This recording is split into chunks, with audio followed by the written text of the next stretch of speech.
Have you ever woken up to see shadow people in your room, found yourself unable to move as demonic hands hold you down? Have you battled to open your eyes and scream as shadowy figures with evil intent surround you, only to then wake up again, this time properly?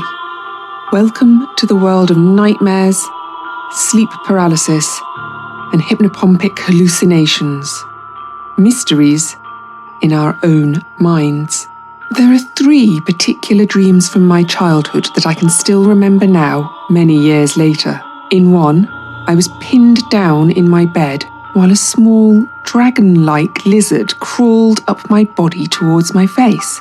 In another, I was trapped in the passenger seat of a car, crying with fear as it sped down a road with no driver. In the last, I was smothered by floating scarecrows, horrible creatures which seemed to have faces made from calico bags with ragged black holes where their eyes should be. You'd probably agree that these sound like nightmares, horrible dreams, full of fear, which made me wake in a panic and left me with a lingering sense of terror, sometimes objectively scary, other times a bit sillier, like being pursued by vegetables. Nightmares are dreams that always leave the sufferer feeling uneasy and unsettled. Nightmares, despite the name, don't have anything to do with female horses. The Old English mare, or Norse Mara, is a demon that sits on the chests of sleepers, causing breathlessness and panic while plaguing them with frightening dreams.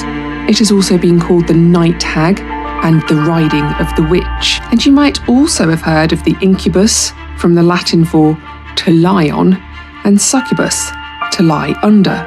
These fiends were believed to carry out supernatural assaults on us in our sleep.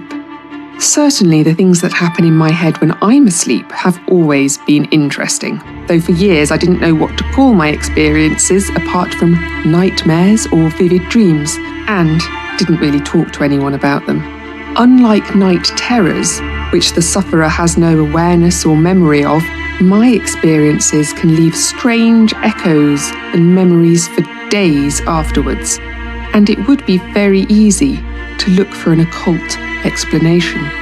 I now know about sleep paralysis though, and the increasingly widespread view that the old Mara was a creation to explain this phenomenon. Accounts of what sufferers of sleep paralysis experience can be found as far back as the 7th century AD. So given that it's still a relatively new area of research for modern scientists, it's not surprising to discover the god, Pan, witches, and the devil being blamed for what can be a profoundly alarming experience. Being sat on or pressed down, unable to move or speak, but able to see and hear, was often reported by the victims in witch trials, including Salem in 1692. The phenomenon was first described in medical literature as night palsy in 1876, with sleep paralysis being coined in 1928. If you haven't encountered the Mara in all its glory, try and imagine this scenario. You are woken from a deep sleep by a loud noise and immediately know something is wrong. It's night, but light enough for you to see something out of the corner of your eye, just at the end of your bed. It's a figure, humanoid but shadowy, and it's not happy. The air around you becomes thick with menace, and you feel a hand grip your ankle tightly and pull you down the bed. Panic rises and you suddenly find it difficult to breathe. The presence is now beside you, leaning on your chest with all its weight, one hand pushing up towards your throat. You can hear murmuring, like distant voices, and a strange clanging sound, and the aroma of something like mould fills your nose. You want to fight the creature off, to shout for help, but you can't move. Not a muscle responds, not even when you're screaming inside your own head for your body to obey. The malevolence is palpable. This thing means to do you harm, but you're completely and utterly powerless. And then Thankfully, you really wake up. These days, we have scientific reason to help us explain all of this. It's not a nasty demon or the result of a curse or witchcraft, and you aren't losing your mind. It's just a little blip occurring during the rapid eye movement or REM stage of the sleep cycle. During the REM phase of sleep, our brains suppress muscle activity, preventing us from physically acting out the scenarios playing in our dreams. But if we partly wake up before the temporary paralysis subsides, we find ourselves in a unique state, with our minds primed to conjure up monsters to explain what we're experiencing, which is all well and good until it happens to you, because all your senses will tell you that what you are seeing and feeling and hearing is real. I recently discovered references to the Hat Man in articles and videos online. Described as a tall, shadowy figure in a brimmed hat, maybe a fedora, he is completely dark and featureless, apart from red glowing eyes, according to some accounts, and he tends to appear to people when they are waking from a deep sleep, understandably horrifying them. So far, so sleep paralysis. Except that most accounts of the Hat Man don't seem to mention any of the pulling, pushing, pressing, or other hallucinatory sensations accompanying sleep paralysis. And he seems a remarkably consistent vision across different countries over several years.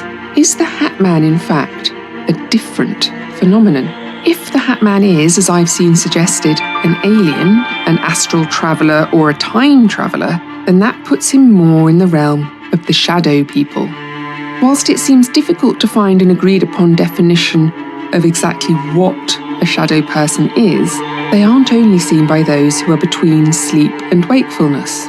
Shadow people are the movement you see out the corner of your eye, the dark flicker against a wall that catches your attention, the fleeting figure you thought was a person climbing the stairs when you're home alone. Glimpses in your peripheral vision that may simply be your mind filling in the blanks, but which authors like Heidi Hollis believe to be negative aliens that must be defeated.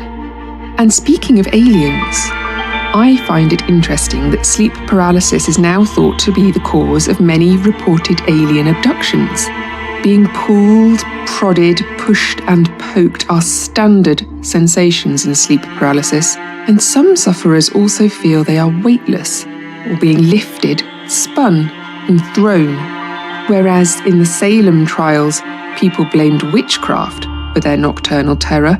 Aliens are a much more palatable 21st century unknown. 77% of Americans surveyed in 2012 said they believe there are signs aliens have visited Earth. We feel comfortable enough to scoff about demons, but what do we really know about the depths of space and the others who might live there? And now we have the shadow people and the Hat Man, some very modern cultural phenomena spreading across the world and finding themselves aligned with the ancient terrors caused by sleep paralysis. Everything we encounter each day, all our memories, our fears, and our core beliefs are available as ready source material for our dreams in our minds as we sleep. If this sleep takes an unexpected turn, leading to hallucinations and a state of paralysis, what we experience during that time must be inherently shaped by our existing knowledge and perceptions. It feels logical to view these myths as self-perpetuating, and now that I know about the Hat Man, maybe I can expect to see him next time I suffer from sleep paralysis. But when it happens, logic and reason are hard to find. And can current thinking really explain it all away? Maybe the shadow people are something new. Or maybe they're an ancient force taking on a new form. Could there be something evil lurking in our slumber, feeding on our fear and tormenting us? It's a scary thought, but perhaps the most mysterious hidden realm of all is the one inside our own heads.